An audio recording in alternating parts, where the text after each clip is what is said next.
ജലലഭ്യത നാൾതോറും കുറഞ്ഞുവരുന്ന ഈ കാലഘട്ടത്തിൽ ജലസേചനം ശാസ്ത്രീയമായി ചെയ്യുന്നതുകൊണ്ട് കൂടുതൽ സ്ഥലത്തും കൂടുതൽ വിളകൾക്കും ജലസേചനം നടത്താനുള്ള അവസരമുണ്ടാകുന്നു.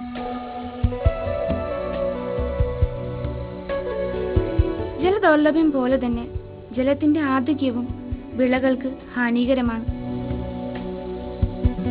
അതുകൊണ്ട് മണ്ണിന്റെയും വിളകളുടെയും സവിശേഷതകൾ കണക്കിലെടുത്ത് ഇന്ന് ഭൂമിയിൽ പരിമിതമായ ജലസ്രോതസ്സുകളെ വിവേകപൂർവ്വം ഉപയോഗപ്പെടുത്താൻ നമുക്ക് കഴിയണം. അതിനു വെള്ളത്തിന്റെ ദുരുപയോഗം പരമാവധി തടയുന്ന സൂക്ഷ്മജലസേചന രീതികൾ അവലംബിക്കേണ്ടത് ഇന്നിന്റെ ആവശ്യമാണ്.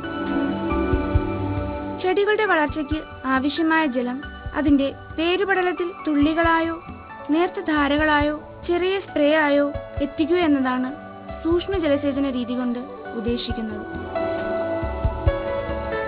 ഇതുവഴി ചെടികളുടെ ആവശ്യാനുസരണം മാത്രം വേരുപടലങ്ങളിൽ നേരിട്ട് വെള്ളം എത്തിക്കുന്നതിനാൽ കുറച്ചു വെള്ളം മതിയാകും. ജലത്തിന്റെ ദൗർലഭ്യം, തൊഴിലാളികളുടെ അഭാവം, അവരുടെ കൂടിയ വേതന നിരക്ക് എന്നിവ മൂലം ഉപരിതല ജലസേചന രീതികൾ പ്രായോഗികമല്ലാത്ത സാഹചര്യത്തിൽ ഇത്തരം നൂതന ജലസേചന രീതികൾ പ്രയോജനപ്പെടുത്തേണ്ടത് അത്യാവശ്യമാണ്.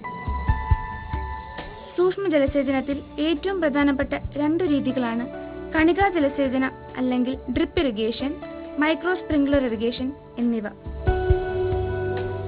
സസ്യങ്ങളുടെ വേരുപടലങ്ങൾക്ക് വെള്ളം വലിച്ചെടുക്കാനാവുന്ന പരിധിക്കുള്ളിൽ മാത്രം കൃത്യമായി എമിറ്ററുകളുടെ സഹായത്തോടുകൂടി ജലസേചനം നൽകുന്നതാണ് കണികാ ജലസേചനത്തിന്റെ പ്രത്യേകത. നൽകുന്ന വെള്ളം ചെടികൾക്ക് പൂർണ്ണമായും ഉപയോഗപ്പെടുത്താൻ കഴിയുന്നതുകൊണ്ട് 40 മുതൽ 70% വരെ വെള്ളം കണികാ ജലസേചനം വഴി ലാഭിക്കാം. മണിക്കൂറിൽ 30 മുതൽ 250 ലിറ്റർ വരെ നിർഗമശേഷിയുള്ള മൈക്രോ സ്പ്രിംഗ്ലറുകൾ ചെടികൾക്ക് ചുറ്റുമായി വെള്ളം നേർത്ത ധൂളിയായി തളിക്കുകയാണ് ചെയ്യുന്നത്. പരമ്പരാഗത രീതിയേക്കാൾ 30 മുതൽ 60% വരെ വെള്ളം ലാഭിക്കാവുന്നതാണ്.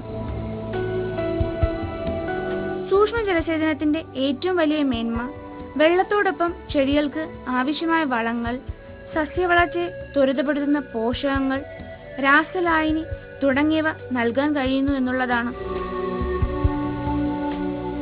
ഇതുകൂടാതെ മറ്റു ചില മേന്മകൾ കൂടി ഈ ജലസേചന രീതിക്കുണ്ട്. ജലസംരക്ഷണം, കൂടുതൽ വിളവ്, കളകൾ കുറവ്, അധ്വാനഭാരം വളരെ കുറവ്, ഏതുതരം കൃഷിത്തോട്ടത്തിനും അനുയോജ്യം, മേൽമണ്ണിന് സംരക്ഷണം, കുറഞ്ഞ പരിപാലന ചിലവ്, ഉയർന്ന ജലസേചനക്ഷമത.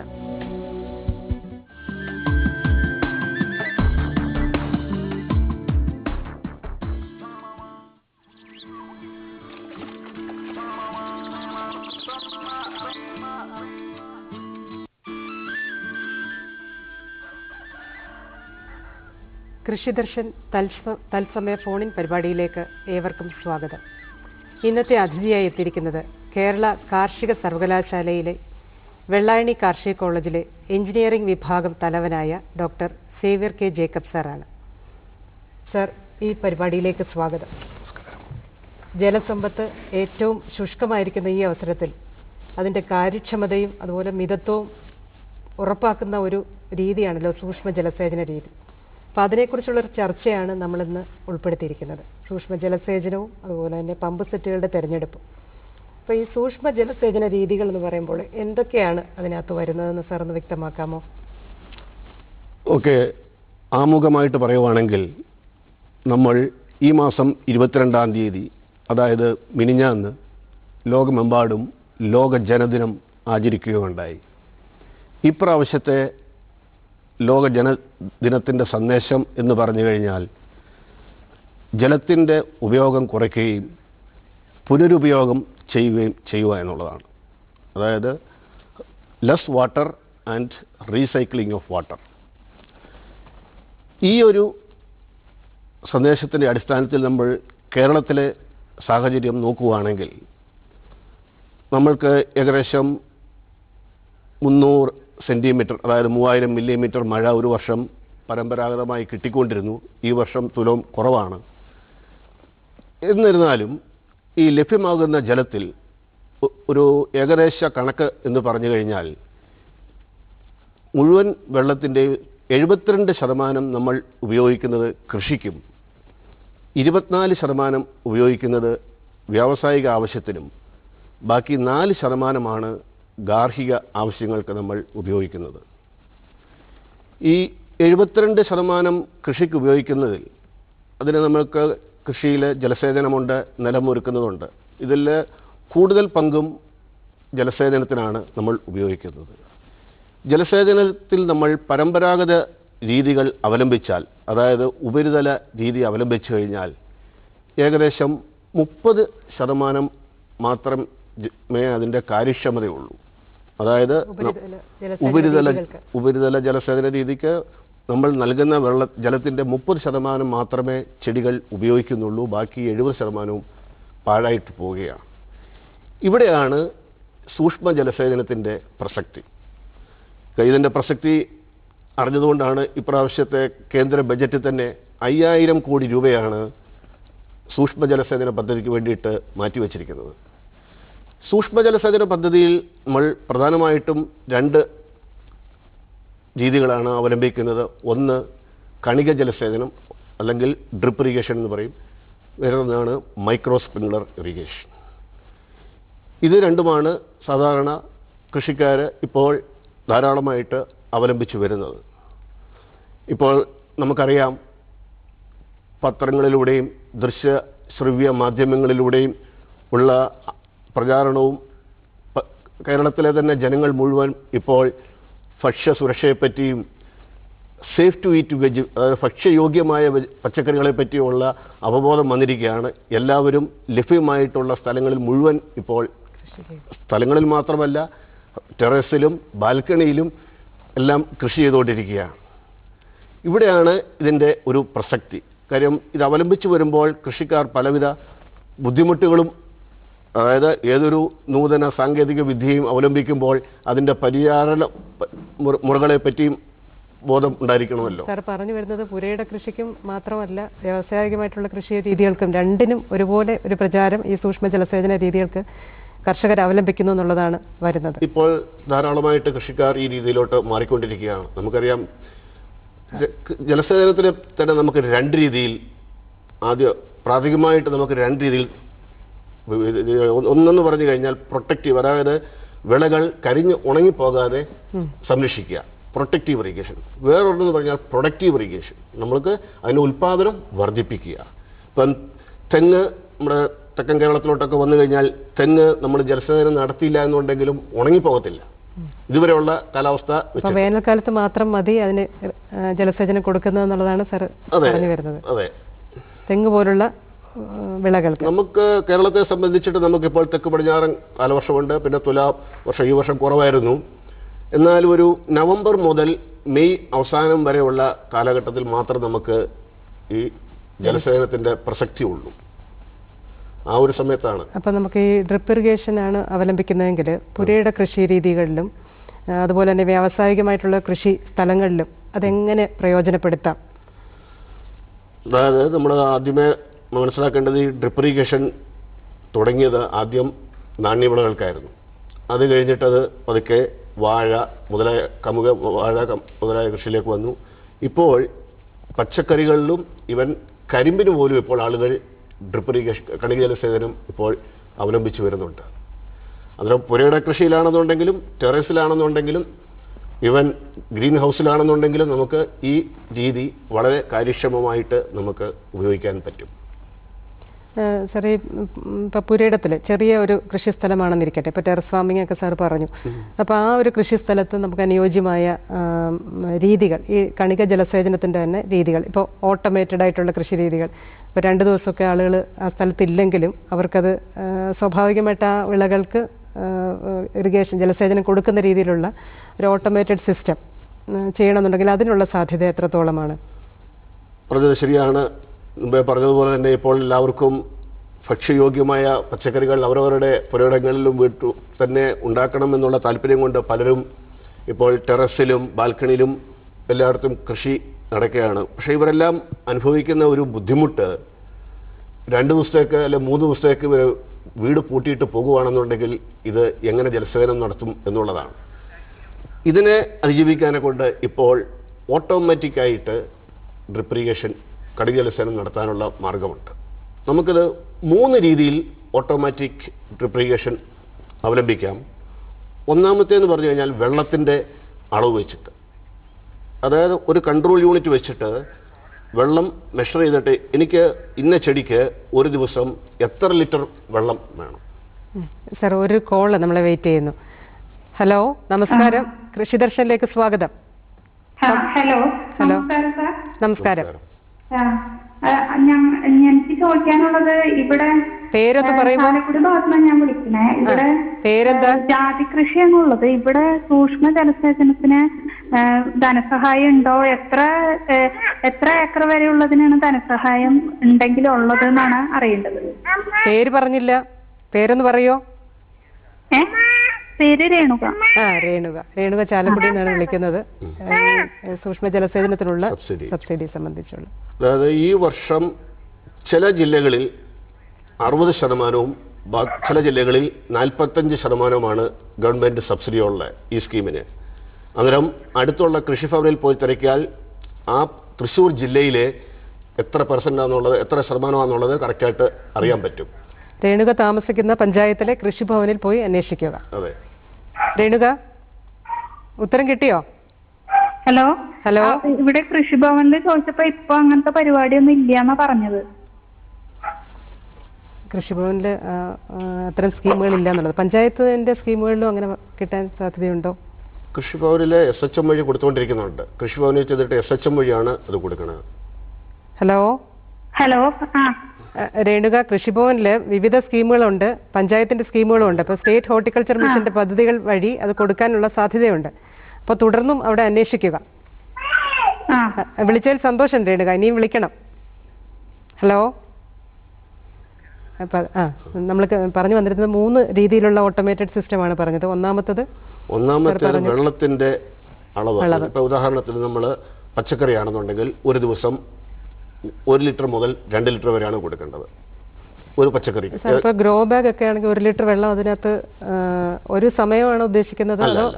കണിക ജലസേചനം എന്ന് പറഞ്ഞാൽ അതിന്റെ അർത്ഥം തന്നെ ഓരോ തുള്ളിയായിട്ടാണ് വീഴുന്നത്. നമ്മളിപ്പോൾ ഒരു ദിവസത്തേക്ക് 1 ലിറ്റർ ആണെന്നുണ്ടെങ്കിൽ വളരെ പതുക്കെ അത് ഓരോ തുള്ളി വീതം വീഴുവാണ്. നമ്മളിപ്പോൾ 1 ലിറ്റർ ഒരുമിച്ച് ഒഴിച്ചു കഴിഞ്ഞാൽ അതിൻ്റെ അടിയിൽ സുഷിരമുണ്ട്, അതുവഴി അങ്ങ് വേസ്റ്റ് ആയിട്ട് പോകും. ഇതാണ് നമ്മൾ മുമ്പേ പറഞ്ഞ ഉപരിതല ജലസേചനത്തിൻ്റെയും തമ്മിലുള്ള വ്യത്യാസം. ഇത് നമ്മൾ തുള്ളിയായിട്ടാണ് ഓരോ ഡ്രോപ്പ് കൊടുക്കുന്നത്. അങ്ങനെ 1 ലിറ്റർ നമ്മളിപ്പോൾ അതിൽ സെറ്റ് ചെയ്ത് കഴിഞ്ഞാൽ എല്ലാ ദിവസവും എത്ര മണിക്ക് തുടങ്ങണമെന്ന് പറഞ്ഞ് രാവിലെ 6 മണിക്കെങ്കിൽ 6 മണിക്ക് 1 മണിക്കൂർ കഴിയുമ്പോൾ അത് ഓട്ടോമാറ്റിക്കലി ടൈം സെറ്റ് ചെയ്യാൻ പറ്റുമെന്നാണോ?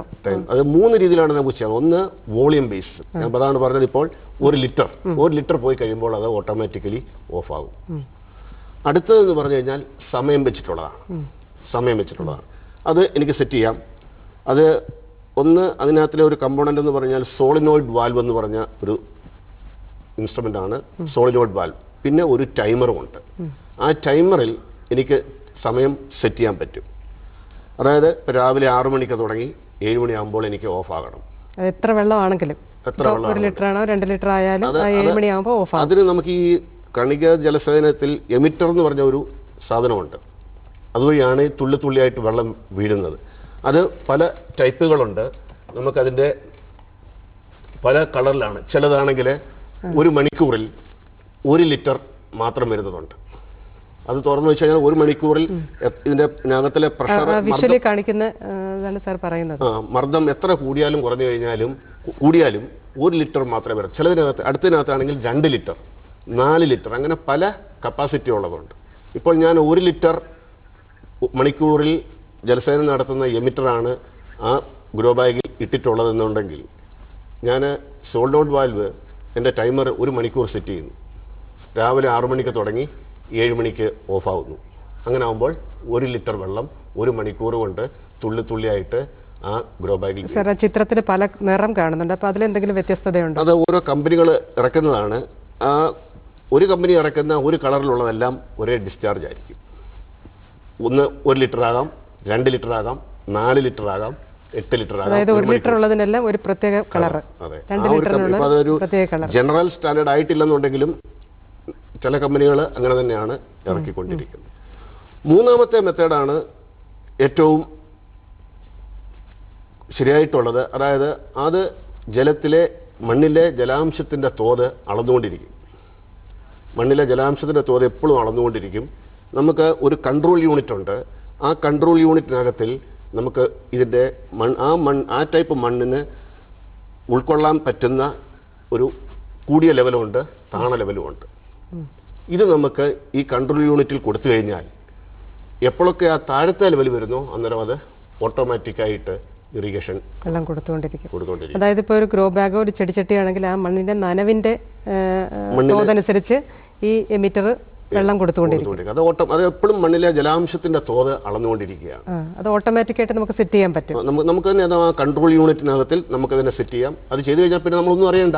എന്നും ഒന്നുകിൽ അത് ഈ 3 രീതി നമുക്ക് അവലംബിക്കാം. ഇപ്പോൾ ധാരാളം കൃഷിക്കാർ ഇപ്പം അറിയാം, ഞാൻ മുമ്പേ പറഞ്ഞ പോലെ തന്നെ ധാരാളം കൃഷിക്കാർ ഇതിപ്പോൾ ഈ രീതി അവലംബിച്ച് വരുന്നുണ്ട്. വളരെ വിജയകരമായിട്ട് തന്നെ അവലംബിച്ച് വരുന്നുണ്ട്. സാർ ഇപ്പോൾ നമ്മൾ പറഞ്ഞു വന്നത് പുരയിടത്തിലാണ്.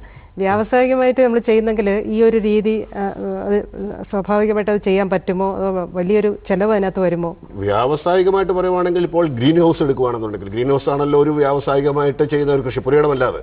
ഗ്രീൻ ഹൗസിൽ മിക്കവാറും എല്ലാ ഗ്രീൻ ഹൗസുകളിലും ഫുള്ളി ഓട്ടോമാറ്റിക് ആണെന്നുണ്ടെങ്കിൽ അവർ ഈ രീതി തന്നെയാണ് അവലംബിക്കുന്നത്. കംപ്ലീറ്റ്ലി മെഷർ ചെയ്തുകൊണ്ട് സോയിൽ മണ്ണിലെ ജലാംശത്തിൻ്റെ തോത് അളന്നുകൊണ്ട് ആ സമയം ഗ്രീൻ ഹൗസ് ആകുമ്പോൾ ജലാംശത്തിൻ്റെ തോത് മാത്രമല്ല, ഹ്യൂമിഡിറ്റി, ടെമ്പറേച്ചർ എല്ലാം മെഷർ ചെയ്തിട്ട് ഓട്ടോമാറ്റിക്കലി കൺട്രോൾ ചെയ്യുക. സാർ ഒരു ഫോൺ കോൾ നമ്മളെ വെയിറ്റ് ചെയ്യുന്നു. നമസ്കാരം, കൃഷി ദർശനിലേക്ക് സ്വാഗതം. ഹലോ. ഹലോ, ആരാ വിളിക്കുന്നത്? ഞാൻ ഇരിങ്ങാലോടെ പുല്ലൂരിന്ന് ഷീബ. ഷീബ, പറഞ്ഞോളൂ ഷീബ. എനിക്ക് ഡ്രിപ്പ് ഇറിഗേഷൻ വീട്ടിൽ ചെറുതായിട്ട് കൃഷി ചെയ്യുന്നുണ്ട്, പച്ചക്കറി കൃഷി. അപ്പൊ അതിൽ ഡ്രിപ്പ് ഇറിഗേഷൻ ഇപ്പൊ 2-3 ദിവസം നമുക്ക് വീട്ടിൽ നിന്ന് മാറുന്ന സാറ് പറഞ്ഞ മാതിരി നമുക്ക് വീട്ടിലൊന്ന് ഡ്രിപ്പ് ഇറിഗേഷൻ ഇടാം. അതിനായിട്ട് നമ്മൾ എന്താ ചെയ്യേണ്ടത്, എങ്ങനെയാണ് അറിയാൻ വേണ്ടിട്ടായിരുന്നു. ഇപ്പൊ സാർ പറഞ്ഞ കാര്യം തന്നെയാണ്. ഞാൻ ഒന്നുകൂടെ പറയാം. അല്ല, നമുക്കത് അതല്ല, എനിക്കതിന്റെ അത് ചെയ്യാനായിട്ട് ഡ്രിപ്പ് ഇപ്പൊ അത് ആര് ചെയ്തു തരാം, അല്ലെങ്കിൽ നമുക്കിപ്പോ സ്വന്തമായിട്ട് ചെയ്യാൻ പറ്റുമോ? ഓക്കെ, പറയാം. നമ്മുടെ എവിടെ സ്ഥലം എവിടെയാണെന്നാ പറഞ്ഞേ? ഇരിങ്ങാലക്കുട. തൃശ്ശൂർ ഭാഗത്ത് എവിടെ? ഇപ്പം അഗ്രോ ഇൻഡസ്ട്രീസ് കോർപ്പറേഷന്റെ അഗ്രോ ബസാർ ഇവിടെ എല്ലാം നമ്മൾ ചെന്ന് കഴിഞ്ഞാൽ ഇപ്പം എത്ര ചെടിച്ചട്ടി ഉണ്ട്? ഇതൊരു 10-30 അന്നേരം നമുക്കിപ്പോൾ ഈ ഡ്രിപ്പ് ഇറിഗേഷന്റെ കിറ്റായിട്ട് തന്നെ അവൈലബിൾ ആണ് ഇപ്പോൾ. ഡ്രിപ്പ് ഇറിഗേഷന്റെ കിറ്റ് 20 ഗ്രോ ബാഗോ ചട്ടിയെങ്കിൽ അതിന് വേണ്ടിയിട്ടുള്ള കംപ്ലീറ്റ് സാധനങ്ങളുണ്ട്. 40-ന്റെ ഉണ്ട്, 60-ന്റെ ഉണ്ട്. ഇതിനൊന്നും വലിയ വിലയാകത്തില്ല, ഏകദേശം 800 രൂപ. ഈ ഡ്രിപ്പ് ഇറിഗേഷന്റെ കിറ്റ് വെച്ചതിന് ശേഷം 2 കാര്യം മേടിച്ചാൽ മതി. ഒന്ന്, ഒരു സോളിനോയിഡ് വാൽവും. അതിന് ഏകദേശം 3/4 ഇഞ്ചിൻ്റെതാണെന്നുണ്ടെങ്കിൽ ഏകദേശം 500-550 രൂപയാകത്തുള്ളൂ സോളിനോയിഡ് വാൽവ്. പിന്നെ അതിൻ്റെ കൂടെ ഒരു ടൈമറിന് ഏകദേശം 900 രൂപയിൽ താഴെ വരുന്നുള്ളൂ. ഈ ടൈമറും സോളിനോയിഡ് വാൽവൂടെ കണക്ട് ചെയ്ത് കഴിഞ്ഞാൽ ഈ ടൈമറിൽ നമുക്ക് സാധാരണ നമ്മുടെ മൊബൈലിലൊക്കെ നമ്മൾ അലാറം സെറ്റ് ചെയ്യത്തില്ലേ എന്ന് പറഞ്ഞ പോലെ ഈ ടൈമറിൽ നമുക്ക് അലാറം സെറ്റ് ചെയ്യാൻ പറ്റും. എന്ന് പറഞ്ഞ പോലെ ടൈമറിൽ നമ്മൾ സെറ്റ് ചെയ്യുക, രാവിലെ പറഞ്ഞ പോലെ രാവിലെ 6 മണിക്ക് എനിക്ക് ഓൺ ആകണം, 7 മണിക്ക് ഓഫ് ആകണം. അത് ഓട്ടോമാറ്റിക്കലി അത് ചെയ്തുകൊള്ളൂ. പിന്നെ വേറൊരു മാർഗം കൂടെ ഉണ്ട്. ഇപ്പോൾ നമുക്ക് ചെറിയ ടെറസ് ഇതിനു വേണ്ടിയിട്ടൊക്കെ ആണെന്നുണ്ടെങ്കിൽ 0.15 HP ചെറിയ സബ്മേഴ്സിബിൾ പമ്പ് അവൈലബിൾ ആണ് ഇപ്പോൾ.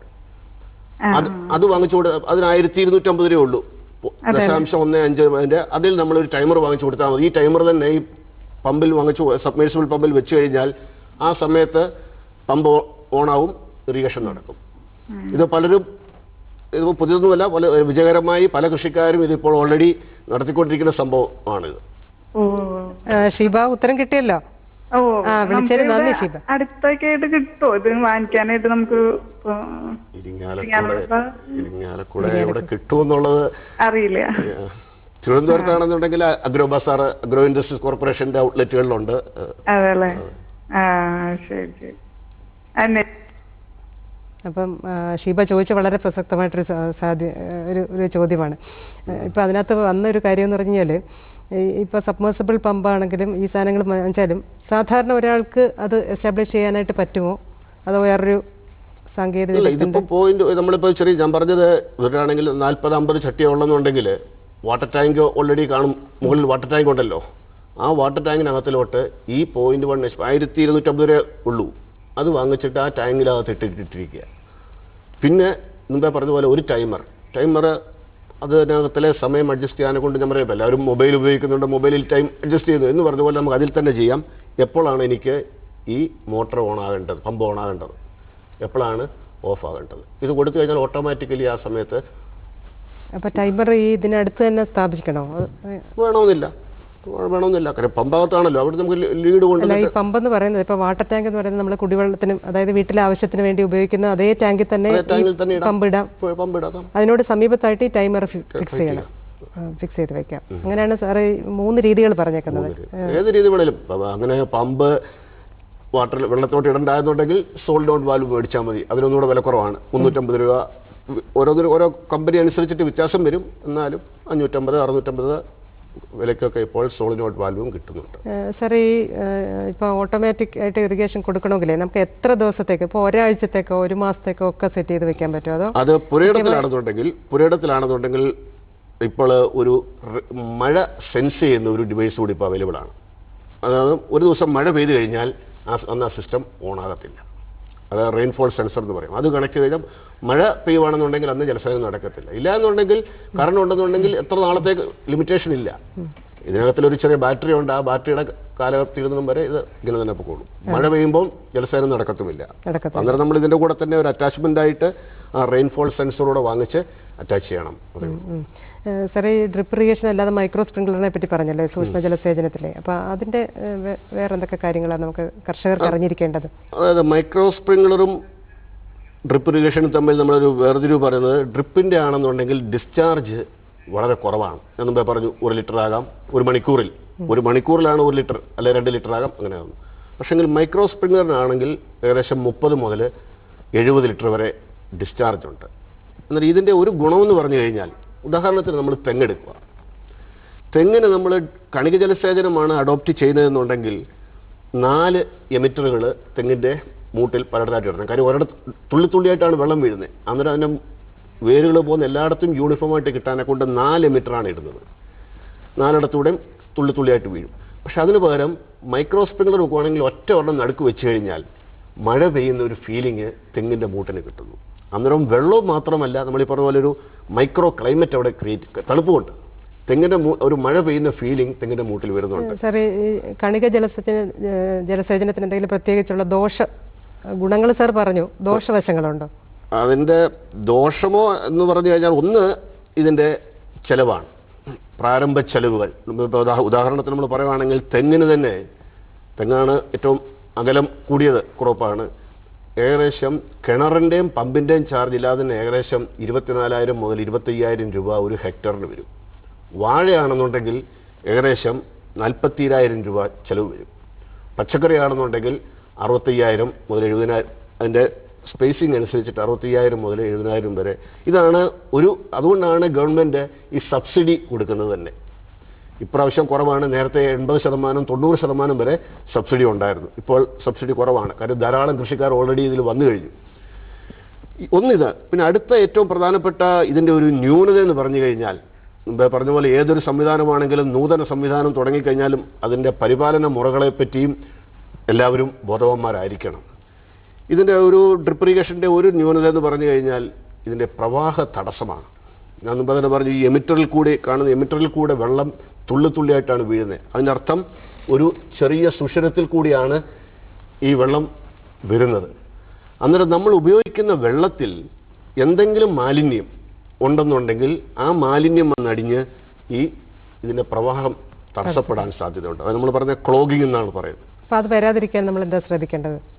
അതെ, അത് നമുക്ക് ഈ ക്ലോഗിംഗ് എന്ന് പറഞ്ഞാൽ പ്രധാനമായിട്ടും 3 രീതിയിലുള്ള ക്ലോഗിംഗ് ആണ് നമ്മൾ കണിക ജലസേചനത്തിൽ പറയുന്നത്. ഒന്നെന്ന് പറഞ്ഞു കഴിഞ്ഞാൽ ഫിസിക്കൽ ക്ലോഗിംഗ് എന്ന് പറയും. അതായത് നമ്മൾ ഉപയോഗിക്കുന്ന വെള്ളത്തിൽ, ഇപ്പോൾ കിണർ വെള്ളമാണെങ്കിലും പൈപ്പ് വെള്ളമാണെങ്കിലും നമ്മൾ ശേഖരിച്ച് വെച്ച് കഴിഞ്ഞാൽ അതിനകത്ത് ചെറിയ മണൽത്തരികളും മാലിന്യങ്ങളൊക്കെ ഉണ്ട്. ഈ മാലിന്യങ്ങൾ വന്ന് അടയും. അതിന് ഫിസിക്കൽ ക്ലോഗിംഗ് എന്ന് പറയും.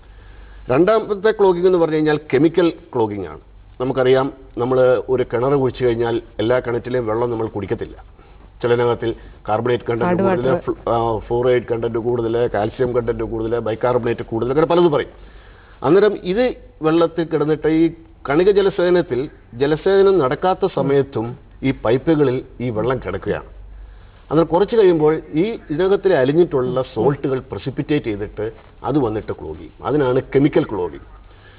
പിന്നീട് മൂന്നാമത്തേത് പറഞ്ഞാണ് ബയോളജിക്കൽ ക്ലോഗിങ്. അതായത് നമ്മൾ വെള്ളം അറിയാം, വെള്ളം എവിടെ കിടന്നു കഴിഞ്ഞാലും ബാക്ടീരിയ ഉണ്ടാകാം, ആൽഗ ഉണ്ടാകാം, പായൽ അല്ലേ, ഇതെല്ലാം വന്നിട്ട് 3 രീതിയിലുള്ള. ഇപ്പോൾ ഈ 3 രീതിയിലുള്ള ക്ലോഗിങ്ങും പ്രവാഹ തടസ്സവും പ്രിവെന്റ് ചെയ്യാനെ കൊണ്ട് അതിന് പറ്റിയ മാർഗങ്ങൾ ഇപ്പോൾ ഉണ്ട്. ഒന്നാമത്തെ ഇതിന് പറയുകയാണെങ്കിൽ നമ്മൾ ഫിൽറ്ററുകൾ ഉപയോഗിക്കുക എന്നാണ് പറഞ്ഞത്. 4 ടൈപ്പ് ഫിൽറ്ററുകൾ ഇപ്പോൾ അവൈലബിൾ ആണ്. 4 ടൈപ്പുകളുണ്ട്. ഒന്നാമത്തേന്ന് പറഞ്ഞു കഴിഞ്ഞാൽ ഗ്രാവൽ ഫിൽറ്റർ എന്ന് പറയും, ഗ്രാവൽ ഓർ മീഡിയ ഫിൽറ്റർ, ഇതാണ് ഒരെണ്ണം. അടുത്തതെന്ന് പറഞ്ഞു കഴിഞ്ഞാൽ വേറൊന്നെന്ന് പറഞ്ഞു കഴിഞ്ഞാൽ സ്ക്രീൻ ഫിൽറ്റർ. ഇത് നമ്മുടെ അരിപ്പയാണ്. മറ്റേ സാൻഡ് ഓർ ഗ്രാവൽ ഫിൽറ്ററിനകത്തിലാണെന്നുണ്ടെങ്കിൽ പല കനത്തിലുള്ള മെറ്റലുകളും ഇങ്ങനെ കുറച്ച് വന്നിട്ട് അതിനകത്ത് കൂടെ പായലും ഉള്ളതെല്ലാം അതിനകത്ത് അങ്ങ് വെച്ചിട്ട് ഫിൽറ്റർ ചെയ്തിട്ട് വിടുകയാണ്. അതാണ് ഗ്രാവൽ ഫിൽറ്റർ. അടുത്തെന്ന് പറഞ്ഞാൽ സ്ക്രീൻ ഫിൽറ്റർ നമ്മുടെ ഒരു അരിപ്പ പോലെ തന്നെയാണ്. അരിപ്പ പോലെ തന്നെ അത് പല മെഷീനുള്ളതുകൊണ്ട് 20 ചെറിയ മെഷീനുള്ളതുകൊണ്ട് നമ്മുടെ ആ ഉപയോഗിക്കുന്ന വെള്ളത്തിൻ്റെ ക്വാളിറ്റി അനുസരിച്ചിട്ട് നമുക്കിത് അങ്ങോട്ടും ഇങ്ങോട്ടും മാറ്റാൻ പറ്റും. അന്നേരം ഇതാണ് രണ്ടാമത്തതാണ് സ്ക്രീൻ ഫിൽറ്റർ. മൂന്നാമത് പറയുന്നതാണ് സെൻട്രിഫ്യൂഗൽ ഫിൽറ്റർ. ഇത് സാധാരണ കൃഷിക്കാരങ്ങനെ ഉപയോഗിക്കുന്നില്ല. ഇത് സാധാരണ ഉപയോഗിക്കുന്നത് നമ്മൾ ഈ പാടത്തും പുഴയുടെ സൈഡിലും ഒക്കെ വെള്ളം പമ്പ് ചെയ്യുന്ന ഉടനെ അത് ഇതിനുപയോഗിക്കുകയാണെങ്കിൽ അതിനകത്ത് കൂടുതൽ മണൽത്തരികളുണ്ട്. ആ ആദ്യത്തെ ഒരു ഇനിഷ്യൽ സ്ക്രീനിങ്ങിന് വേണ്ടിയിട്ടാണ് നമ്മൾ സെൻട്രിഫ്യൂഗൽ ഫിൽറ്റർ ഉപയോഗിക്കുന്നത്. ഇത് മാത്രമായിട്ട് ഉപയോഗിച്ചിട്ട് കാര്യമില്ല. ഇത് ഉപയോഗിക്കുകയാണെങ്കിൽ ഇതിൻ്റെ കൂടെ സ്ക്രീൻ ഫിൽറ്ററോ ഗ്രാവൽ ഫിൽറ്ററോ കൂടി ഉപയോഗിക്കണം. സാർ, നമുക്കൊരു ചെറിയ ഇടവേള എടുക്കാം. ഓക്കെ. നാലാമത്തേത് ഡിസ്ക് ഫിൽറ്റർ. ഓക്കെ. കൃഷിദർശനിൽ ചെറിയൊരു ഇടവേള. കൃഷിദർശൻ തിങ്കൾ മുതൽ വ്യാഴം വരെ വൈകുന്നേരം 5:30-നും വെള്ളിയാഴ്ചകളിൽ വൈകുന്നേരം 5:05-നും.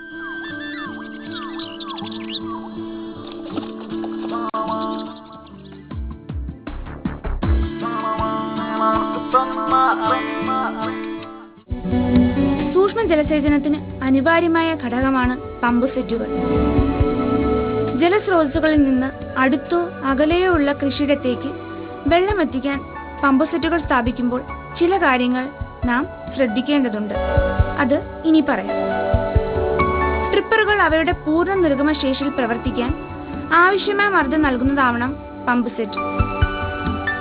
പമ്പിംഗ് ഹെഡ് കണക്കാക്കുമ്പോൾ ചൂഷണശീർഷം, നിർഗമശീർഷം, ഡ്രിപ്പറുകളിൽ ആവശ്യമായ മർദ്ദം, പ്രധാന പൈപ്പുകൾ, ശാഖാ പൈപ്പുകൾ, ലാറ്റർ ട്യൂബുകൾ, ഫിൽറ്ററുകൾ എന്നിവയിലെ മർദ്ദം നഷ്ടവും പരിഗണിക്കണം.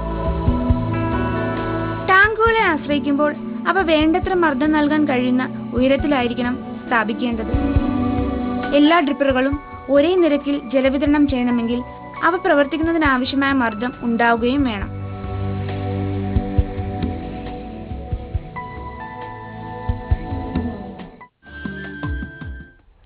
സൂക്ഷ്മ ജലസേചനവും പമ്പ് സെറ്റുകളുടെ തെരഞ്ഞെടുപ്പും എന്ന ഈ കൃഷിദർശനിലൂടെ ചർച്ചയിലേക്ക് തിരിച്ചു വരാം.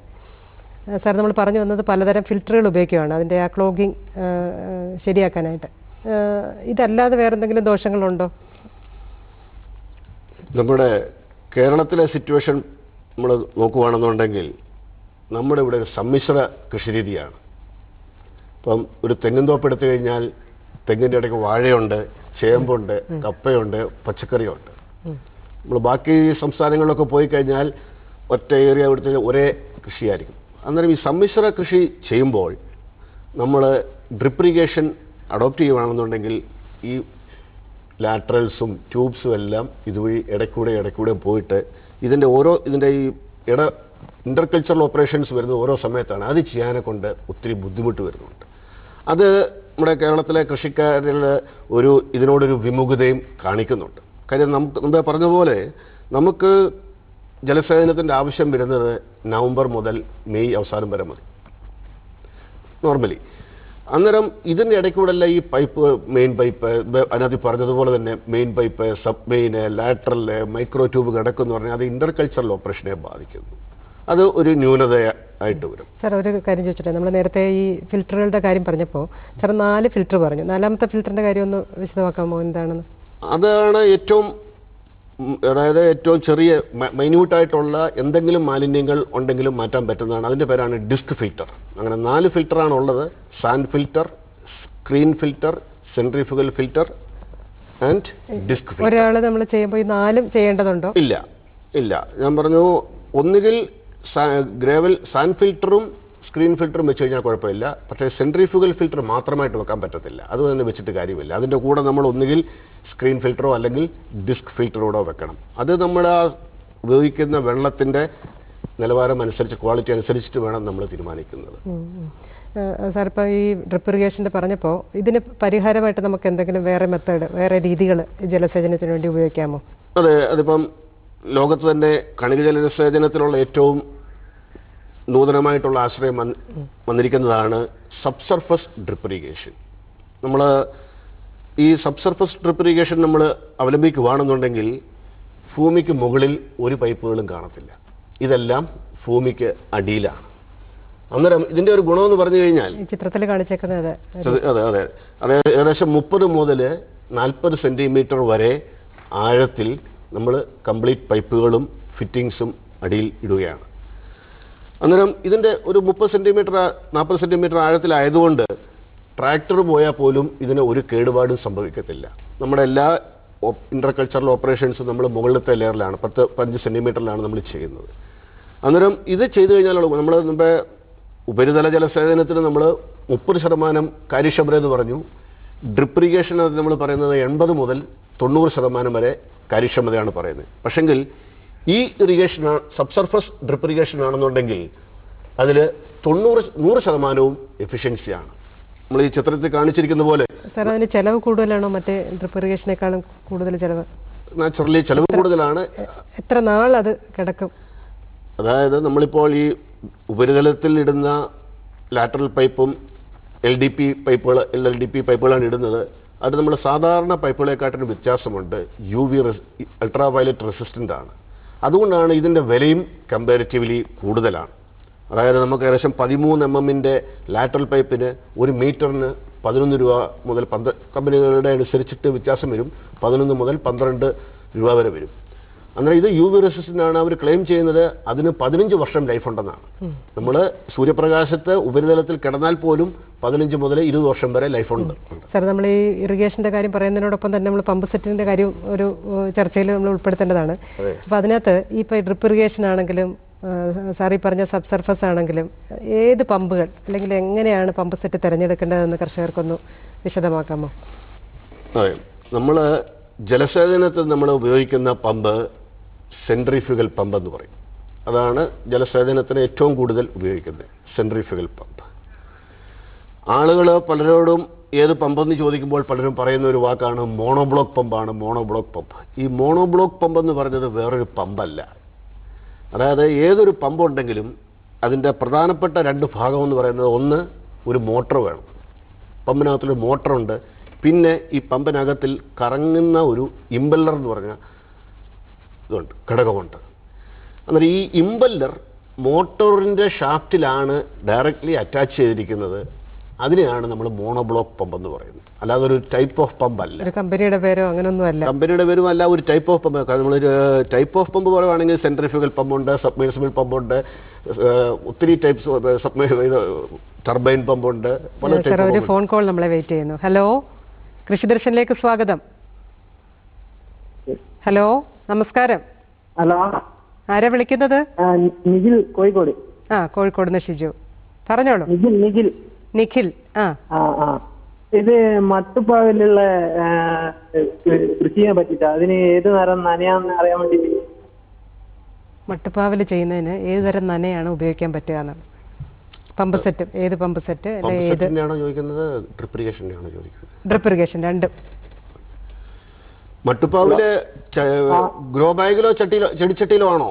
ഗ്രോ ബാഗിലോ ഒരു 100 എണ്ണം ഉണ്ടാവും. 100 എണ്ണം ഉണ്ട്. ഇപ്പോൾ അതിന് എങ്ങനെയാണ് ജലസേചനം നടത്തിക്കൊണ്ടിരിക്കുന്നത്? സാധാരണ രീതിയിലുള്ള ഹോസ് കൊണ്ട്. അന്നേരം ഇപ്പോൾ നമ്മൾ മാർക്കറ്റിൽ ഇപ്പോൾ ഈ മട്ടുപ്പാവിലെ ഇതിനു വേണ്ടിയിട്ട് കിറ്റുകളായിട്ട് അവൈലബിൾ ആണ്. ഇപ്പം 100 എണ്ണമെങ്കിൽ 60 ഗ്രോ ബാഗോ ചെടിച്ചട്ടിയോ ഉള്ള ഒരു കിറ്റ്, എല്ലാ ഘടകങ്ങളും ഉൾപ്പെടെ ഒറ്റ കിറ്റ്, ഒരു കെട്ടിനകത്തിൽ ഈ മുഴുവൻ സാധനങ്ങൾ കൂടെ കിട്ടും. അത് വാങ്ങിച്ച് വെക്കാം. പിന്നെ അതിൻ്റെ കൂടെ പിന്നെ വേണമെങ്കിൽ മുമ്പേ പറഞ്ഞതുപോലെ മോട്ടറോ അല്ലെന്ന് പമ്പ്, പിന്നെ വേണമെങ്കിൽ ഓട്ടോമാറ്റിക്കും ആക്കാം.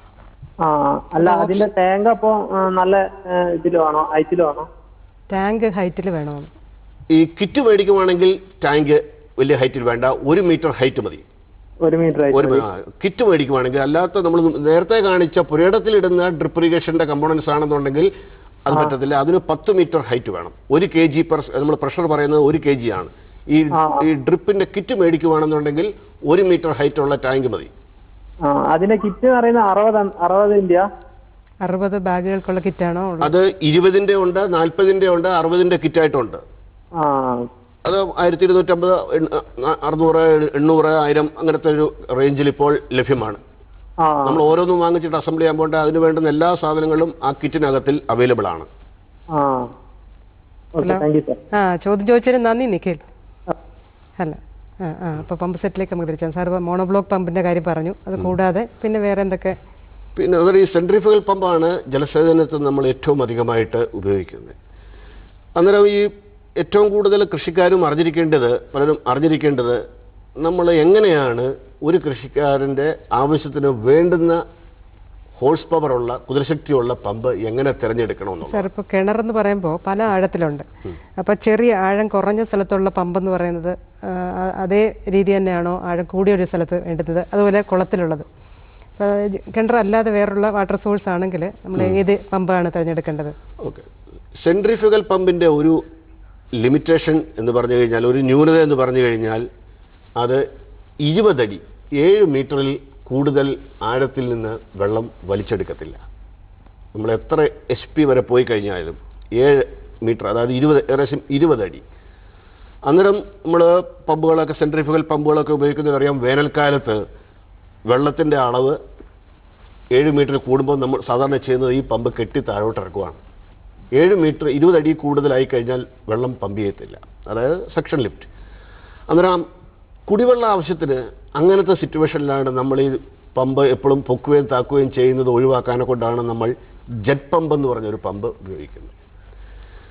സെൻട്രിഫ്യൂഗൽ പമ്പാണ് കൂടുതലും ജലസേചനത്തിന് ഉപയോഗിക്കുന്ന കാര്യം. അതാണ് കുറഞ്ഞ ഹെഡിൽ കൂടുതൽ ഡിസ്ചാർജ് ലഭ്യമാകുന്നത്. പക്ഷെങ്കിൽ ജെറ്റ് പമ്പ് നമ്മൾ കൂടുതലും വീട്ടിലത്തെ കുടിവെള്ള ആവശ്യത്തിനാണ് നമ്മൾ ഉപയോഗിക്കുന്നത്. വില ഒരുപോലാണോ രണ്ടും? ജെറ്റ് പമ്പിന് കുറച്ചുകൂടെ വില കൂടുതലാണ്. കാര്യം അതിനകത്തൊരു ജെറ്റ് അസംബ്ലി എന്ന് പറയുന്ന സാധനമുണ്ട്. പക്ഷെ അതിൻ്റെ ഒരു ഗുണമെന്ന് പറഞ്ഞു കഴിഞ്ഞാൽ ഡിസ്ചാർജ് കുറവാണെന്നുണ്ടെങ്കിലും ഈ 7 മീറ്റർ അല്ല, 10 മീറ്റർ അല്ല, 15 മീറ്റർ സെക്ഷൻ ഇതുണ്ടെന്നുണ്ടെങ്കിലും വെള്ളം പമ്പ് ചെയ്യാൻ പറ്റും. അതാണ് ജെറ്റ് പമ്പിന്റെ ഒരു അഡ്വാൻറ്റേജ്. അതുകൊണ്ടാണ് നമ്മൾ കുടിവെള്ളം, ഞാൻ പറഞ്ഞല്ലോ, കൂടുതലും ജലസേചനത്തിനല്ല, കൃഷി ആവശ്യത്തിനല്ല, കുടിവെള്ള ആവശ്യത്തിനാണ് നമ്മൾ കൂടുതലും അത് ഉപയോഗിക്കുന്നത്. സാർ, ഇപ്പൊ കിണറ്റില് സബ്മേഴ്സിബിൾ പമ്പ് സാധാരണ ഉപയോഗിക്കാറുണ്ടല്ലോ, അപ്പൊ അത് ഇത് ഏത് വിഭാഗത്തിലാണ് വരുന്നത്? സബ്മേഴ്സിബിൾ പമ്പും ഒരു സെൻട്രിഫ്യൂഗൽ പമ്പ് തന്നെയാണ്. പക്ഷെങ്കിൽ പലരും, ഒത്തിരി കൃഷിക്കാർ പോകുന്നുണ്ട്. നമ്മൾ ഒരു സെൻട്രിഫ്യൂഗൽ പമ്പ് മുകളിൽ വെക്കുന്നതാണ് എന്തുകൊണ്ടും നല്ലത്. കാര്യം അതിൻ്റെ ലൈഫ് കൂടുതലാണ്. ഏകദേശം 15 മുതൽ 20 വർഷമൊക്കെ, 25ഉം 28ഉം വർഷമായ പമ്പുകൾ ഇപ്പോഴും ഉണ്ട്. ഷോർട്ടായിട്ടോ ഇടിവെട്ടിയോ ഒന്നും പോയില്ല എന്നുണ്ടെങ്കിൽ. സാർ, ഈ വെള്ളത്തിൽ ഇങ്ങനെ കെട്ടിത്താഴ്ത്തി വെക്കുമ്പോഴേ ആ പമ്പിന് എന്തെങ്കിലും കുഴപ്പങ്ങൾ വരാറുണ്ടോ? പക്ഷെ അതിൻ്റെ ലൈഫ് ഇത്രയും പറയുന്നില്ല. 5-6 വർഷമൊക്കെയാണ് പറയുന്നുണ്ടെങ്കിലും 8 വർഷമായ പമ്പുകളും ഇപ്പോഴും ഉണ്ട്. പക്ഷെ എന്നാലും അത്ര സേഫ് അല്ല. കാര്യം അതിൻ്റെ ലൂബ്രിക്കേഷൻ സിസ്റ്റം അത് നേരത്തെ സബ്മേഴ്സിബിൾ പമ്പിൻ്റെ. പക്ഷെ അത് എന്നാലും ഇതിൻ്റെ ലൈഫ് വെച്ചിട്ട് വില 3 ഇരട്ടിയാണ്. ഇപ്പോൾ ഉദാഹരണത്തിന് ഒരു HP ഉള്ള സെൻട്രിഫ്യൂഗൽ പമ്പിന്, നമ്മൾ മുകളിൽ വെക്കുന്ന സെൻട്രിഫ്യൂഗൽ പമ്പിന് 3500-4000 രൂപയുള്ളതെന്നുണ്ടെങ്കിൽ അതേ HP ഉള്ള സബ്മേഴ്സിബിൾ പമ്പിന് പോകുകയാണെന്നുണ്ടെങ്കിൽ ഏകദേശം 3 ഇരട്ടി വിലയുണ്ട്. ഇതിൻ്റെ ലൈഫ് പീരീഡും കുറവാണ്. പിന്നെ വേറൊരു ബുദ്ധിമുട്ട്, ഇതിനെന്തെങ്കിലും ട്രബിൾ വന്നു കഴിഞ്ഞാൽ നമ്മളിത് കണക്ട് ചെയ്ത് പൊക്കിയെടുക്കണം. മെറ്ററാണെന്നുണ്ടെങ്കിൽ നമ്മൾ മുകളിൽ വെക്കുന്നു. അതിനേക്കാളുള്ള മെച്ചം എന്താണ്? മറ്റേ സെൻട്രിഫ്യൂഗൽ പമ്പിനേക്കാളുള്ള മെച്ചം ഇതിന്റെ മുമ്പേ പറഞ്ഞതുപോലെ സെക്ഷൻ ലിഫ്റ്റിന്റെ പ്രശ്നം വരുന്നില്ല. സെൻട്രിഫ്യൂഗൽ പമ്പ് ആണെന്നുണ്ടെങ്കിൽ 7 മീറ്ററിൽ കൂടുതലായി കഴിഞ്ഞാൽ പിന്നെ വെള്ളം പമ്പ് ചെയ്യത്തില്ല. ഞാൻ പറഞ്ഞ പമ്പ് 2.5 HP 3 HP പമ്പൊക്കെ ആണെങ്കിൽ നമുക്ക് താഴോട്ട് കെട്ടിയിറക്കാനും ബുദ്ധിമുട്ടാണ് ജലസേചനത്തിന്. ഇതാണെന്നുണ്ടെങ്കിൽ ആ പ്രശ്നം വരുന്നില്ല. പെട്ടെന്ന് ടാങ്ക് നിറഞ്ഞു കിട്ടും. മറ്റേതാണെന്നുണ്ടെങ്കിൽ 7 മീറ്ററിൽ കൂടിക്കഴിഞ്ഞാൽ പിന്നെ വെള്ളം പമ്പ് ചെയ്യത്തില്ല. അതാണ്. പവർ കൺസംഷനിൽ എന്തെങ്കിലും വ്യത്യാസമുണ്ടോ? വൈദ്യുതി ഉപയോഗം കുറച്ചുകൂടെ കൂടുതലാകാൻ സബ്മേഴ്സിബിൾ പമ്പിനാണ് സാധ്യത. തിയററ്റിക്കലി ഇല്ല എന്നുണ്ടെങ്കിലും പ്രാക്ടിക്കലി എല്ലാവരും ഒബ്സർവ് ചെയ്യുന്നത് സബ്മേഴ്സിബിൾ പമ്പിന് മറ്റതിനെക്കാട്ടും പവർ കൺസംഷൻ കുറച്ചുകൂടെ കൂടുതലാണെന്നുള്ളതാണ്. അപ്പോൾ ഈ ഡ്രിപ്പ് ഇറിഗേഷനും സബ് സർഫസ് ഇറിഗേഷനും ഒക്കെ നമ്മൾ പറഞ്ഞല്ലോ, അപ്പോൾ അതൊക്കെ ചെയ്യുമ്പം ഏതെങ്കിലും പമ്പിൻ്റെ ആവശ്യമുണ്ടോ? അതെ, ഞാൻ മുമ്പേ തന്നെ പറഞ്ഞപ്പോൾ ഡ്രിപ്പ് ഇറിഗേഷൻ ആണെങ്കിലും സബ് സർഫസ് ആണെന്നുണ്ടെങ്കിൽ ഏതിനാണെങ്കിലും ഒരു ഓപ്പറേറ്റിംഗ് ഹെഡ് വേണം. ഞാൻ മുമ്പേ നമ്മുടെ കോഴിക്കോട്ട് നിന്ന് ചോദിച്ചുള്ള സുഹൃത്ത് ചോദിച്ചതുപോലെ അതായത് 10 മീറ്റർ ഹൈറ്റിലുള്ള ടാങ്ക് ആണെന്നുണ്ടെങ്കിൽ ഡ്രിപ്പ് ഇറിഗേഷൻ വർക്ക് ചെയ്യും. മിനിമം 10 മീറ്ററാണ്, 1 kg/square centimeter എന്നാണ് പറഞ്ഞത്. പക്ഷെ അത് മാത്രം പോരാ. കാര്യം നമ്മൾ മുമ്പേ പറഞ്ഞ പോലെ തന്നെ കമ്പോണൻസ് പറഞ്ഞപ്പോൾ ഫിൽറ്ററുകൾ വെക്കുന്നു, വെഞ്ചുറി വെക്കുന്നു, പലതും വെക്കുമ്പോൾ ലോസസ് വരും. അങ്ങനെ വരുമ്പോൾ ചിലപ്പോൾ അത് പോരാതെ വരും, 10 മീറ്ററും പോരാതെ വരും. അതിന് ഏറ്റവും സേഫ് എന്ന് പറഞ്ഞു കഴിഞ്ഞാൽ ഒരു പമ്പ് തന്നെ, നമ്മൾ കറക്റ്റ് HP ഉള്ള പമ്പ് തന്നെ ഇൻസ്റ്റാൾ ചെയ്യുന്നതാണ് നല്ലത്.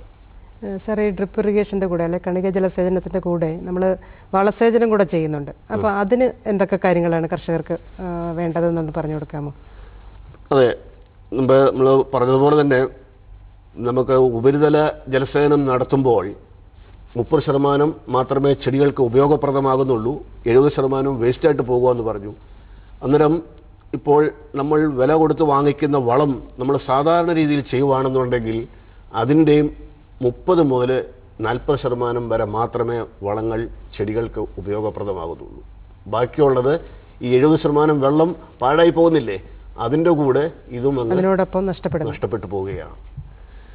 അന്നേരം ഇവിടെയാണ് നമ്മൾ ഈ ഫെർട്ടിഗേഷൻ്റെ പ്രസക്തി എന്ന് പറഞ്ഞു കഴിഞ്ഞാൽ, അത് ഉദാഹരണത്തിന് നമ്മൾ എടുത്തു കഴിഞ്ഞാൽ തെങ്ങിനാണെന്നുണ്ടെങ്കിലും നമ്മൾ പല ക്വാണ്ടിറ്റി പറയും, ഏകദേശം പറയുകയാണെന്നുണ്ടെങ്കിൽ കറക്റ്റല്ല, POP പ്രകാരമല്ല, ഒരു വർഷം നമ്മൾ ഒരു തെങ്ങിന് ഏകദേശം 1/2 കിലോയിൽ കൂടുതൽ യൂറിയ കൊടുക്കണം, 3/4 കിലോയോളം ഫോസ്ഫറസ് കൊടുക്കണം, 1 കിലോയോളം പൊട്ടാഷ് കൊടുക്കണം.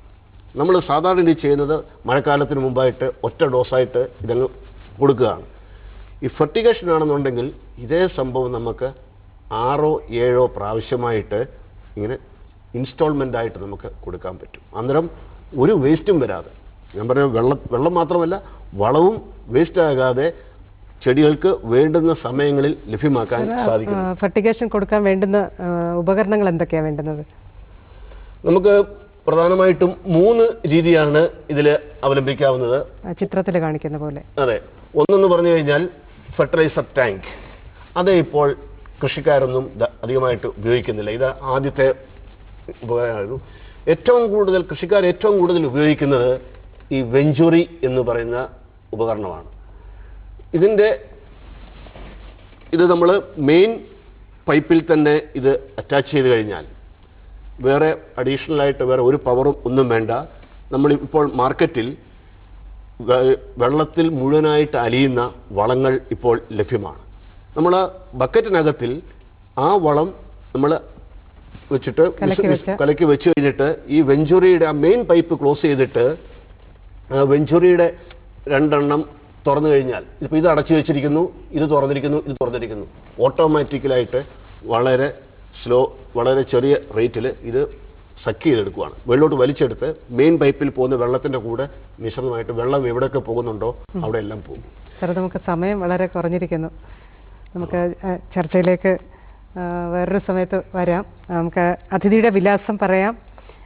ഇന്ന് ചോദിക്കാൻ ബാക്കിയായിട്ടുള്ളതോ അല്ലെങ്കിൽ ചോദിക്കാൻ കഴിയാഞ്ഞതോ ആയിട്ടുള്ള ചോദ്യങ്ങൾ പ്രേക്ഷകർക്ക് നമ്മുടെ അതിഥിയോട് നേരിട്ട് ചോദിക്കാം. അതിഥിയുടെ വിലാസം പറയാം. ഡോക്ടർ സേവ്യർ ജേക്കബ്, ഹെഡ് കാർഷിക എഞ്ചിനീയറിംഗ് ഡിപ്പാർട്ട്മെൻറ്റ്, കാർഷിക college, Vellayani, Thiruvananthapuram. Phone number 9995302163. Phone number ഒരിക്കൽ കൂടി പറയാം, 9995302163. സാറ്, നമ്മൾ കുറേ നന്നായിട്ട് തന്നെ സൂക്ഷ്മ ജലസേചനത്തിൻ്റെയും പമ്പ് സെറ്റുകളുടെ തിരഞ്ഞെടുപ്പിനെ കുറിച്ചുള്ള ചർച്ചകൾ വന്നു. കൂടുതൽ ചോദ്യങ്ങൾ പ്രേക്ഷകർക്ക് സാറിനോട് നേരിട്ട് ചോദിക്കുകയും ചെയ്യാം.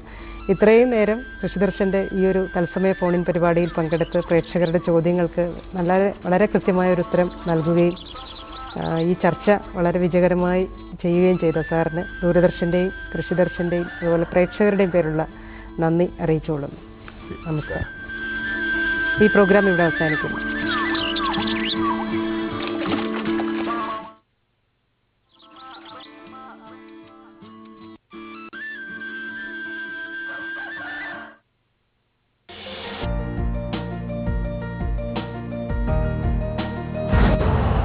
यूरिया का स्वदेशी उत्पादन 70 लाख टन बढ़ाने के लिए 6 उर्वरक संयंत्रों का उद्धार किया जा रहा है। FCIL के गोरखपुर, सिंदरी, HFCL की बरौनी इकाई और BVFCL की नामरू फोर्थ। सोने पर सुहागा ये है कि देश में अब बनेगा सिर्फ नीम लेपित यूरिया, क्योंकि इससे होगा किसानों का फायदा ही फायदा। अनाज का उत्पादन 10% तक बढ़ेगा। बढ़ेगी 10 से 15% नाइट्रोजन क्षमता।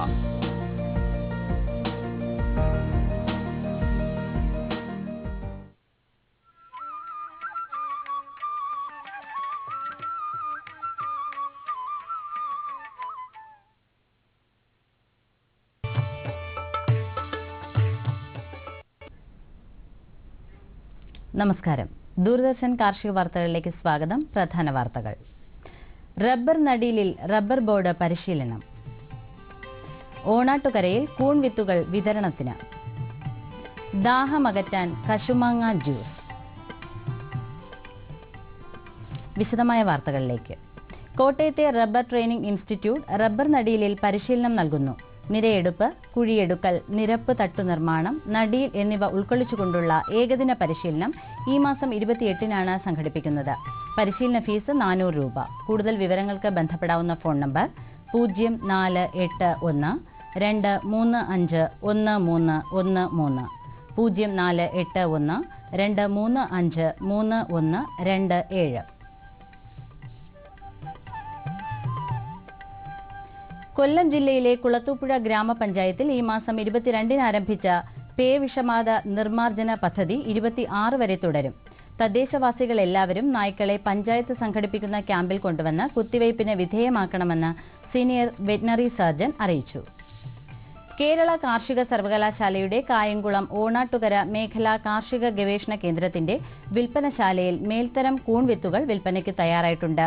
300 ഗ്രാം തൂക്കം വരുന്ന ഒരു കവർ വിത്തിന് 40 രൂപയാണ് വില. വിശദവിവരങ്ങൾക്ക് വിളിക്കാവുന്ന ഫോൺ നമ്പർ 0479 244 3404. തിരുവനന്തപുരത്തെ വലിയതുറ തെങ്ങിൻ തൈ ഉൽപാദന കേന്ദ്രത്തിൽ നേന്ത്രൻ ഇനത്തിൽപ്പെട്ട ടിഷ്യൂ കൾച്ചർ വാഴത്തൈകൾ വിതരണത്തിന് തയ്യാറായിട്ടുണ്ട്. തൈ 1 20 രൂപ നിരക്കിൽ ലഭ്യമാണ്. തിരുവനന്തപുരത്തെ കുടപ്പനക്കുന്ന് മൃഗസംരക്ഷണ പരിശീലന കേന്ദ്രത്തിൽ ഇറച്ചിക്കോഴി വളർത്തലിൽ സൗജന്യ പരിശീലനം നൽകുന്നു. ഈ മാസം 27 മുതൽ 29 വരെയാണ് പരിശീലനം. ആദ്യം പേര് രജിസ്റ്റർ ചെയ്യുന്ന 50 പേർക്കാണ് പ്രവേശനം ലഭിക്കുക. കൂടുതൽ വിവരങ്ങൾക്ക് വിളിക്കാവുന്ന ഫോൺ നമ്പർ 0471 273 2918.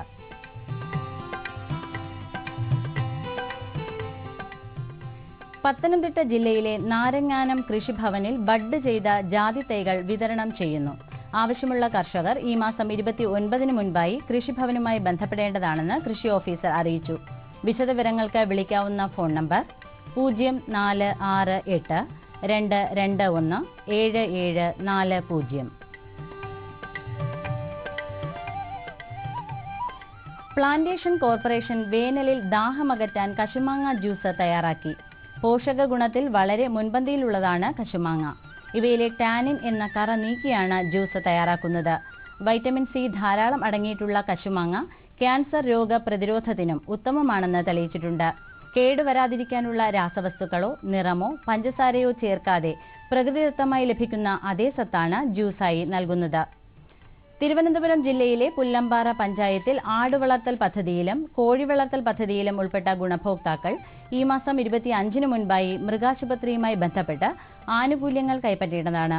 കൂടുതൽ ആടുവളർത്തൽ ജനറൽ പദ്ധതിയിലുള്ളവർ 2500 രൂപയും SC വിധവ പദ്ധതിയിലുള്ളവർ 6000 രൂപയും ഗുണഭോക്തൃ വിഹിതം മൃഗാശുപത്രിയിൽ അടയ്ക്കേണ്ടതാണെന്നും വെറ്റിനറി സർജൻ അറിയിച്ചു. വിശദവിവരങ്ങൾക്ക് ബന്ധപ്പെടാവുന്ന ഫോൺ നമ്പർ 9447 309 605. ഇനി കമ്പോള നിലവാരം. വെളിച്ചെണ്ണ കൊച്ചി 12500 രൂപ, കോഴിക്കോട് 13800, തൃശൂർ 12800, കൊപ്ര കൊച്ചി 8440, കോഴിക്കോട് 9000, തൃശൂർ 8685, കുരുമുളക് അൺഗാർബിൾ 57,900, ഗാർബിൾ 60,900. ചുക്ക് മീഡിയം 12,250, ബെസ്റ്റ് 13,250. മഞ്ഞൾ സേലം 9,600, ഈറോഡ് 9,800, അടയ്ക്ക പഴയത് 19,000-നും 20,000-നും മധ്യേ. Kochi rubber RSS 5ാം grade 14,200, RSS 4ാം grade 14,700. Kottayam rubber RSS 5ാം grade 14,200, RSS 4ാം grade 14,800 രൂപ. കമ്പോള നിലവാരം കൊച്ചി. വെളിച്ചെണ്ണ 12,500 രൂപ, കൊപ്ര 8,440, പിണ്ണാക്ക് എക്സ്പെല്ലർ 2,300, റോട്ടറി 2,700. കുരുമുളക് അൺഗാർബിൾ 57,900, ഗാർബിൾ 60,900. ചുക്ക് മീഡിയം 12,250, ബെസ്റ്റ് 13,250. മഞ്ഞൾ നാടൻ 11,500, അടയ്ക്ക പുതിയത് 16,000-നും 18,000-നും മധ്യേ. ജാതിക്ക തൊണ്ടൻ കിലോഗ്രാമിന് 225-നും 350-നും മധ്യേ. ജാതിക്ക തൊണ്ടില്ലാത്തത് 475-നും 570-നും മധ്യേ. ജാതിപത്രി 500-നും 650-നും മധ്യേ. ഗ്രാമ്പു 725. Rubber RSS 5ാം grade 14,200, RSS 4ാം grade 14,700. ഒട്ടുപാൽ 9,600, latex 9,300 രൂപ. കമ്പോള അവലോകനം. കൊപ്രക്ഷാമം രൂക്ഷമായത് മില്ലുകളുടെ പ്രവർത്തനങ്ങളെ ബാധിക്കുമോ എന്ന ആശങ്കയിലാണ് ഒരു വിഭാഗം വ്യവസായികൾ. തമിഴ്നാട്ടിൽ നിന്നുള്ള ഡിമാൻഡിൽ മലബാർ മേഖലയിൽ കൊപ്ര ക്വിന്റലിന് 9,000 രൂപയായി വർദ്ധിച്ചു. ഈസ്റ്റർ വിഷു വേളയിൽ വെളിച്ചെണ്ണയ്ക്ക് പ്രാദേശിക ഡിമാൻഡ് ഉയരുമെന്ന വിശ്വാസത്തിലാണ് ഉൽപ്പാദകർ. സംസ്ഥാനത്തെ പ്രമുഖ വിപണിയിലേക്കുള്ള റബ്ബർ ഷീറ്റ് നീക്കം ചുരുങ്ങിയെങ്കിലും നിരക്കുയർത്താൻ ടയർ നിർമ്മാതാക്കൾ തയ്യാറായില്ല. റബ്ബർ ടാപ്പിംഗ് നിലച്ചതിനാൽ വില ഉയരുമെന്ന പ്രതീക്ഷയിലാണ് കാർഷിക മേഖല. 4ാം ഗ്രേഡ് കിലോ 147 രൂപ. ആഭ്യന്തര വിപണികളിൽ നിന്നുള്ള ആവശ്യക്കാരുടെ അഭാവം കണക്കിലെടുത്ത് നിരക്ക് ഉയർത്തി കുരുമുളക് ശേഖരിക്കാൻ വാങ്ങലുകാർ വിസമ്മതിച്ചു. വിദേശ വ്യാപാര രംഗവും തളർച്ചയിലാണ്. ഏലക്ക ക്ഷാമം ലേലകേന്ദ്രങ്ങളിൽ വാശി വർദ്ധിപ്പിച്ചു. തേക്കടി ലേലത്തിന് വന്ന 38,147 കിലോഗ്രാം ഏലക്ക പൂർണ്ണമായും വിറ്റഴിഞ്ഞു. മികച്ച ഇനങ്ങൾ കിലോ 1,359 രൂപയിലും ശരാശരി ഇനങ്ങൾ 1,169 രൂപയിലുമാണ്. ഇനി കാലാവസ്ഥ. കണ്ണൂർ കൂടിയ താപനില 35.6 ഡിഗ്രി സെൽഷ്യസ്, കുറഞ്ഞ താപനില 26.3 ഡിഗ്രി സെൽഷ്യസ്. കോഴിക്കോട് 36.2, 25. കൊച്ചി 33.6, 24.8. ആലപ്പുഴ 34, 26.2. പുനലൂർ 35.6, 23.5. തിരുവനന്തപുരം കൂടിയ താപനില 33.4 ഡിഗ്രി സെൽഷ്യസ്, കുറഞ്ഞ താപനില 24.8 ഡിഗ്രി സെൽഷ്യസ്. ഇതോടെ ഇന്നത്തെ കാർഷിക വാർത്തകൾ സമാപിച്ചു. നമസ്കാരം.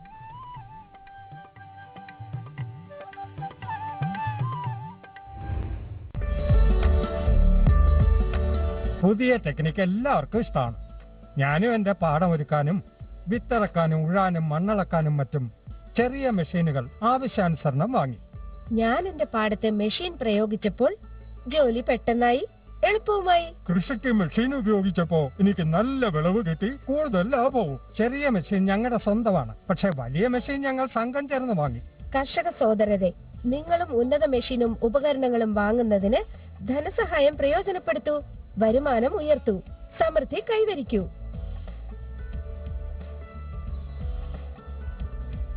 ശരിയായി.